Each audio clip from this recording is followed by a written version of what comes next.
very good morning to all of you, and welcome to the inaugural episode of the ASEAN in Practice podcast series. My name is Dennis Hu, and I'm a Senior Research Fellow at the Center on Asia and Globalization at the Kuan School of Public Policy, National University of Singapore. ASEAN in Practice is a new initiative launched by our center, and it is a podcast which aims to invite practitioners from around the region that spent many years working on ASEAN issues, particularly experts who have applied or used knowledge of ASEAN or ASEAN policies in their professions. We hope to gain some valuable insights from their experiences, which ideally would feed into the policy-making level in the form of policy papers and future research on ASEAN.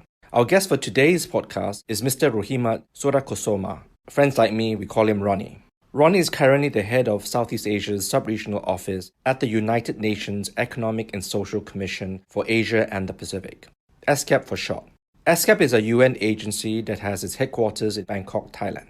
Ronnie, thank you for joining us today. So let me just kick off by asking you two questions back to back. What are the main objectives of ESCAP? Ronnie, you are the head of the Subregional Office for Southeast Asia, one of the 5 sub-regional offices, I believe. So what are your main responsibilities as head of the Subregional Office? Yes, thank you, Dennis. And first of all, it is a privilege to join this inaugural podcast. It is always good to join with yourself and your institute in terms of learning more about what the UN is doing with respect to ASEAN. So just in response to your question of what are the objectives of ESCAP, ESCAP is an organization that fosters cooperation among the 53 member states and 9 associate members in addressing the sustainable development challenges. So our members comprise of countries in the Asia Pacific, from as far as Afghanistan all the way to the Pacific, for example, like Vanuatu, Fiji.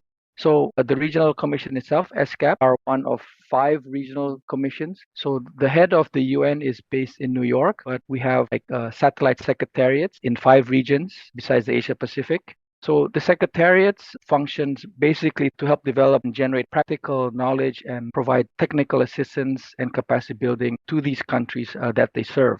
As you know, we have the 2030 agenda for the UN, and here at ESCAP, we also work towards assisting, facilitating, and supporting countries in the Asia Pacific on the 2030 agenda. We work with the national partners, not only governments, but also CSOs, private sector, NGOs, and so on, in terms of implementing them through our intergovernmental frameworks, agreements, and other relevant institutions. And in terms of what ESCAP does at the national level, we have 5 main objectives, or at least an outline of the initiatives that we work with countries in promoting inclusive economic growth, enhancing regional connectivity through transport, trade, energy, and so on. And also, we promote advancing social development. And as part of the 2030 agenda, we promote sustainable development. And number 5 is, as you well know, achieving any SDGs requires cooperation and partnerships, both at the regional as well as the global level. And in terms of your second question, what is it that we do as part of ESCAP? As you mentioned, we are part of 5 sub-regional offices in the Asia Pacific. So for Southeast Asia, this is the most recent sub-regional office. It is based in Bangkok, established in 2019. So similar to the other sub-regional offices, our main focus is, at least for Southeast Asia, are the 11 Southeast Asia countries. As you well know, ASEAN is part of that, and we work very closely with Southeast Asia or ASEAN in terms of achieving the SDGs. And basically, it's to strengthen their contribution both at the national, regional, and international level for sustainable development, so that it is in line with the priorities of Southeast Asia. Again, through what we do is deliver knowledge products, capacity building, and we also work with countries at the region level, basically through the ASEAN UN Plan of Action. So this is our form of intervention, and also the recent plan of action covers the period of 2021 to 2025. And we also have the complementarities roadmap, which puts together both the ASEAN Vision 2025 and the 2030 agenda. So these are the frameworks of cooperation, of partnership, so that ASEAN and the various UN specialized agencies such as FAO, ILO, UN Women, UNEP, and so on can contribute to ASEAN's own objectives of poverty eradication, infrastructure, connectivity, and so on. So I guess this is just in general of what we do at ESCAP and also under the UN flag. So you mentioned working with ASEAN and Southeast Asia at the national level and also at the regional level. But we know that there is also a lot of diversity, economic diversity within ASEAN member states. there are different levels of economic development, so priorities might be different depending on member states. So how do you work or coordinate at the national level with member states and at the regional level, which I assume you work with the ASEAN Secretariat?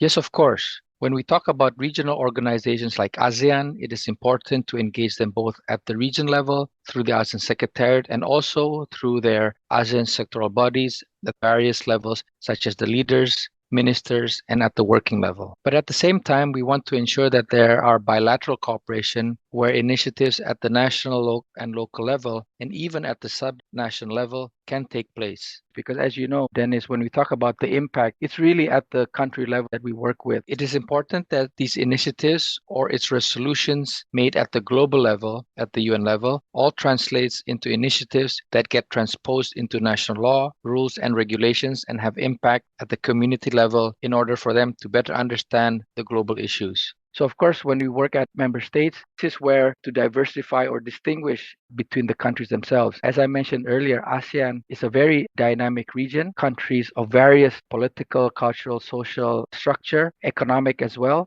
Some are centrally planned, market driven. So we have to take into consideration in terms of how we approach them. Although, as you know how ASEAN works, there is an agreement at the region level, but when we work at the national level, things need to be translated for implementation. Because some countries may be advanced or developed in terms of their infrastructure, legal and physical, and so on. But it is those countries that are the lesser developed ones that we need to provide more capacity building, provide more resources. So here at ESCAP, we focus on those countries, but we also tap on the expertise resources of the more developed countries. And this is where South-to-South cooperation really comes in. These countries provide their expertise, the lessons learned, the knowledge that they can convey to these countries so that they can go through the transition much faster, understanding the challenges and issues much better. But again, this really depends on how the governments themselves would like to approach, because there is no one size fits all for these member states. So we are very mindful of that. And in any implementation at the national level, we always go through a consultative process where they will understand the issues, that whatever comes out of it, the outputs of the initiatives are taken in and they can be adopted in some form as rules or regulations in the country or at the subnational level. But in the end, it is all supporting their own development agenda. So of course, when we work with governments, we try to ensure that it is part of the long-term objectives, long-term goals, so that it is not a one-off trade-off. So again, we are mindful of ensuring that any regional initiatives are supported by national mandates and activities. So let's talk about the regional level. So ASEAN Community has a vision by 2025, and the ASEAN Community has, I believe, three main strategic pillars: the ASEAN Economic Community, the ASEAN Social Cultural Community, and the ASEAN Political and Security Community. So which pillar do you work most closely with? And in a way, it's quite cross-cutting, right? So how do you work with that? Well, for ESCAP, we cover economic and social cultural because that's basically our mandate as a commission for Asia Pacific. And for the political security, we leave it to our colleagues in New York to cover that side of the cooperation or pillar. So here we really focus on economic and social sustainable development. So that includes trade, social development, transport, energy, environment. So these in itself are very wide, comprehensive, complex, complicated issues that you rightly mentioned that are both intertwined and interconnected. So this is where we try to ensure that there's policy coherence and integration with an economic and social pillar. So when you ensure trade efficiency, we also make sure that environment is also well maintained or kept, because you do not want to have a situation where all the resources are used up in terms of trying to achieve economic growth, but then the implications for the social side, cultural side, environment, there's negative impact. There has to be a balance, and this is where ESCAP tries to put into the policy framework, tries to build capacity of officials, government agencies, as well as stakeholders to ensure that any policies the national level takes into consideration all these factors. At the same time, it does not deplete natural resources, does not affect those that are vulnerable, for example, the minority groups, those that are affected or impacted the most. In this case, it could be the women and children, as we have seen. That is why it is important that there is an interagency agency coordination within social affairs ministry, the labor ministries, environment, agriculture, and so on. So this is where we try to look at topics or address issues at the thematic level rather than just at the sectoral level, which has been the case for some time with ASEAN. So this is where at least we try to provide the perspective of how SDGs cover many aspects. They are multi-sectoral, but whatever one sector does also has implications to other sectors. We know that the COVID-19 pandemic over the past few years has had a devastating economic and social impact on the region. So how has that pandemic impacted the process of achieving the SDG goals? We know that there is an agenda. The UN has an agenda for 2030 to achieve the 17 Sustainable Development Goals. So how has that affected progress among the ASEAN member states? Well, quite a bit, really. The impact has been devastating, as countries in ASEAN were striving to achieve or making very good progress in achieving the SDGs by 2030. Then came along COVID-19 and the pandemic. At that time, nobody really knew how long it would have lasted, right? We were all preparing for the short term. But the impact was devastating because it really showed that whatever infrastructure we had, trade, social, was not really there, or at least not as good as what we thought it would be in terms of responding to the crisis. And the crisis really hit a lot of these countries quite bad. So you witnessed that many things were just shut down. Services and overall tourism was hit badly. As for Southeast Asia, tourism in many countries is the number one industry because airlines, travel, hospitality was just not functioning. And of course, this had implications to the people. Livelihoods were affected, both in terms of health. There was many deaths. People were sick and they were not able to get the medical services that was required because one of the medication or vaccines were just not available at the time, and the medical support was just not ready to attend to all this surge in people getting sick. So the total effect really was that it caused challenges and disruptions at various levels where countries were already struggling or making little progress in some of the SDGs before COVID are even now facing much more challenges because the system that was being built up either did not function well and needs to be fixed, but then some were just a total breakdown. For example, supply chains and SMEs were just totally wiped out. And there, even the financial services was not functioning to provide support to these countries.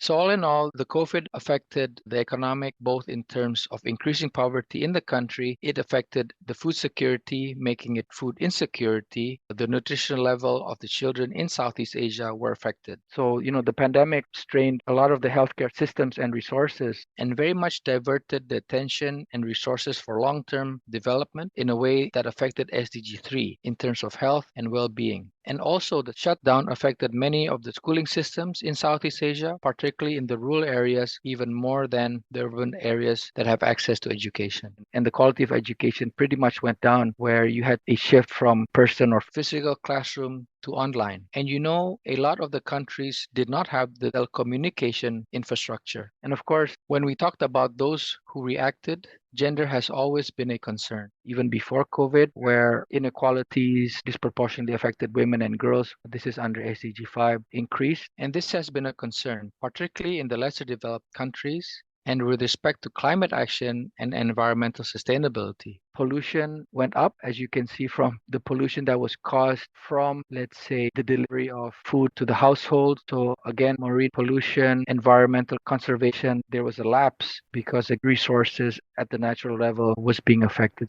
So when you talk about the pandemic inadvertently having an environmental impact, because during that time there was an increased use of face masks, PPE, and an increased use of single-use plastics. As we move forward towards the post-COVID world, what is your office doing? What is your sub-regional office doing to help ASEAN member states to rebuild their economies? You mentioned about many setbacks, right? So how are you helping them?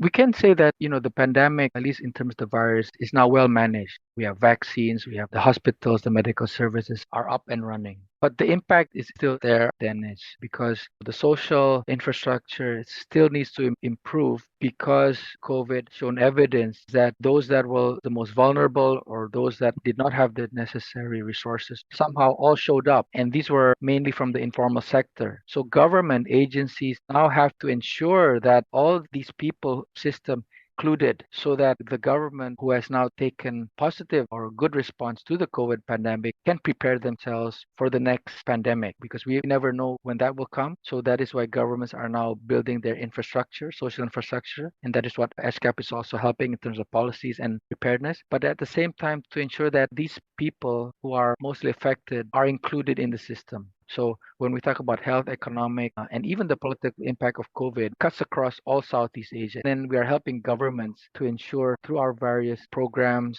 they focus not only in terms of the short-term stimulus measures, but also look at long-term policy changes and measures to build back better. And that involves ensuring that you address the needs of the vulnerable group, people in the informal economy, women and girls, persons with disabilities, migrant refugees, and so on. So all these need to be taken into consideration. And also we are stressing the need to bridge the digital divide across Southeast Asia, because what we have seen is that this can be not only as a tool, but can also help build the economy better by ensuring inclusiveness. So not only facilitating day-to-day needs, but also to ensuring that those that are not part of the system can now be part of it. And I think beyond the national, when we look at trade, we saw that COVID affected not only one country, but also neighboring countries. So digital transformation can also help alleviate the trade relation between countries in Southeast Asia. So these are the things that we are working with countries, making sure that access to financial resources, digitalization is part of their tool to improve or build back better, but at the same time ensuring that all countries in the region have the necessary frameworks or platform to not only recover but build back better from the COVID-19.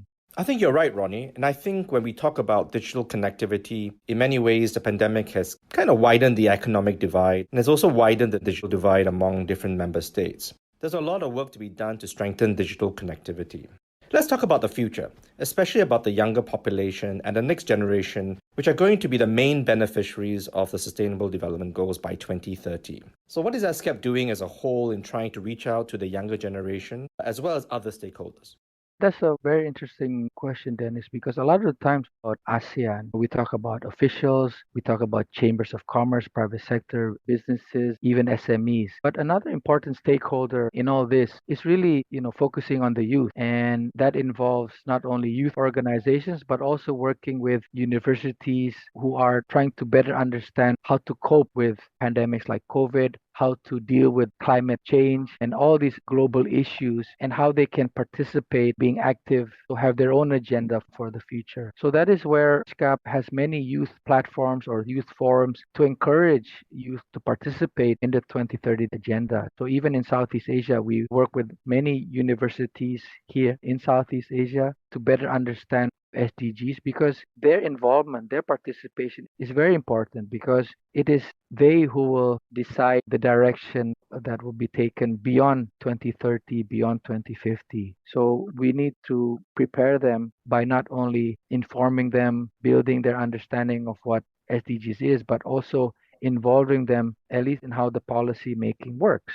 So that is why when we have our own Southeast Asia SDG forum at ESCAP, we invite the youth to share their perspective, to share what they are doing in terms of addressing the various SDGs Southeast Asia. And then we take that on board. We have them discuss with policymakers. We help them have substantive discussions with experts from the various UN agencies to ensure that the work is taken into consideration and mandated as part of the whole UN system. So they are a very important partner in this, if you will, because again, a lot of our policies will have an impact in their future. So it is very important to always engage them in our various political platforms, their active participation at the national level. They are very interested, they are very engaged, they are very active. And it is just about providing them that space to ensure that their voice is heard. I think when we talk about ASEAN, we know that policymakers will start to work on a new economic blueprint post-2025. And I'm assuming the same goes for the overall ASEAN Community Vision. You work very closely with ASEAN and the ASEAN Secretariat. What would be your wish list for new initiatives that should be included in the future strategic vision? We have to ensure that renewable energy transition is taken into consideration. We have to stop looking at fossil fuel as a means, but at the same time transition into renewable energy, but also provide space for businesses and governments, because energy transition is not instant. It takes time. Governments that have provided already investments in these areas need to have alternative. So we need to make sure that government has these other options as they move towards renewable energy. Another initiatives that need to be taken into consideration is ensuring gender mainstreaming or women empowerment. You know that this has to be at the forefront in economic development, so we need to ensure that they are all embedded in the principle and practices across all sectors and policies within ASEAN member states. Another would probably be deepening economic integration, removing barriers to trade and investments within the region to reduce tariffs and so on.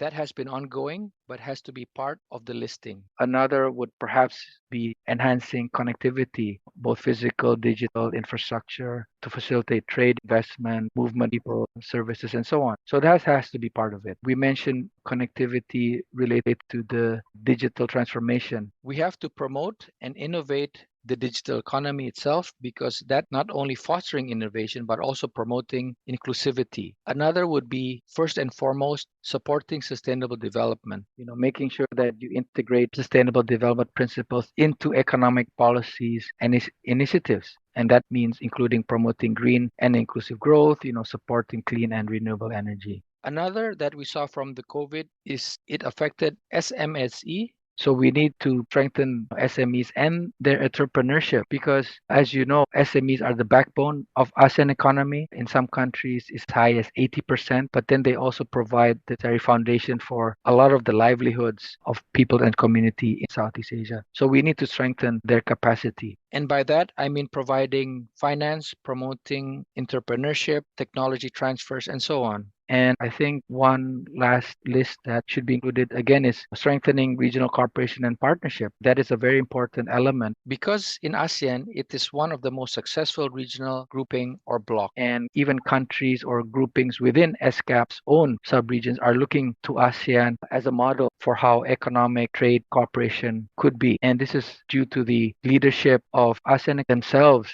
in trying to foster communication, build partnerships not only within Southeast Asia, but also globally. So these are the things that I think should be included when we talk about a wish list, if you will. But beyond that, Dennis, I think I would also like to include a to-do list of things. So we have number one is the various UN ASEAN frameworks, declarations, resolutions. They are all there. Countries need to complete them. They need to undertake them. They're just too many to list, but they are very clear indicators that if ASEAN wants to progress, they have to make sure that these are implemented. And of course, a second would be related to the 2030 agenda, is to undertake the national SDG prerogatives and initiatives. These are very critical to the future and success of the country individually, but regionally as a whole. So countries need to take their voluntary national review seriously, because it is at the national level where we mentioned earlier has the most impact. So SDGs at the national level are linked to the success of ASEAN as a whole achieving the 2030 agenda. And number three is to provide the necessary resources and financial capacity and so on